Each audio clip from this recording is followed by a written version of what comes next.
I'm Steve Wiggins, and this is the Groundworks Ministries podcast. Today we're reading from the book of 1 Peter, chapter 5. Let's focus on verses 8 and 9. Be sober, be on the alert. Your adversary, the devil, is prowling around like a roaring lion, looking for anyone he can devour. Resist him, firm in the faith, knowing that the same sufferings are being experienced by your brothers in the world.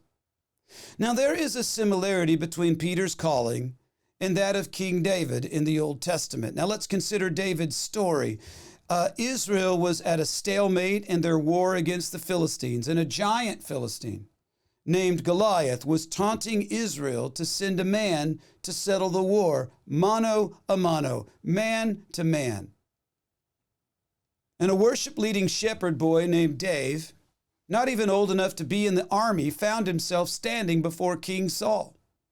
And Saul was, think of this, what a weak leader. Saul was considering letting the entire war come down to a matchup between a battle-hardened giant and a kid, a teenager, a youth group guy.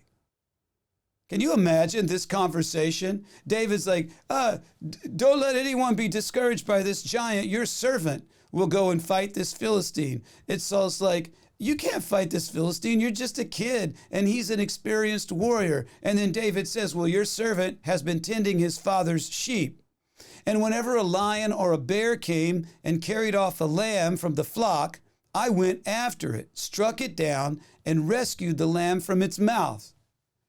And you know what? Based off of that interview, Dave got the job, and he killed the giant. But David did not defeat the Philistine army. The Bible says that David's victory so encouraged the Israelite army that they took the courage and routed the Philistines. What's my point? The devil roars, and he intimidates like a lion or a giant, perhaps.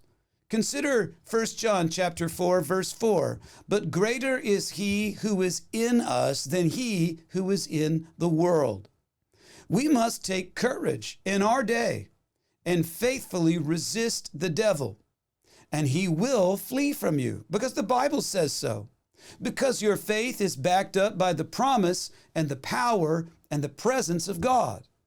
So the real question is, would you rather be a David, or would you just rather be another Israelite soldier who hopes somebody else steps up? Those who choose to be Davids, well, those people are willing to take on the enemy, whatever form that the enemy takes. Lion, bear, giant, doesn't matter. They're gonna take on that thing in order to rescue God's oppressed lambs. You see, believers who are like David endure suffering. They take on giants, knowing that one man's personal victory can encourage an army of onlookers to win wars. And of course, like David, Peter learned a lot about the importance of shepherding. Peter's job was watching after the Lord's flock, after all, and defending them against the lion, warning them about the devil.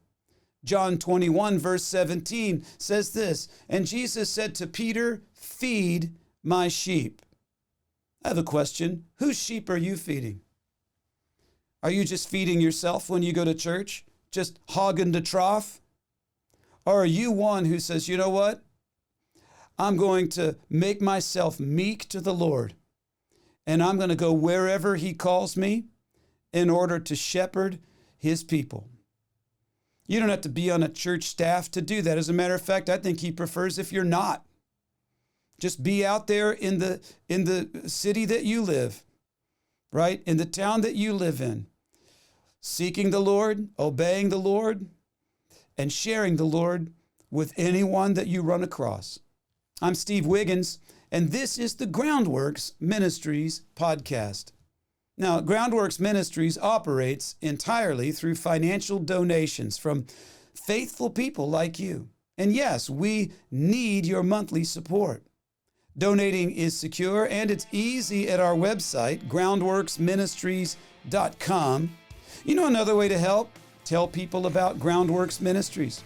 You can share these podcasts with friends and family and on your social media. And of course, you can always direct folks to our website, groundworksministries.com.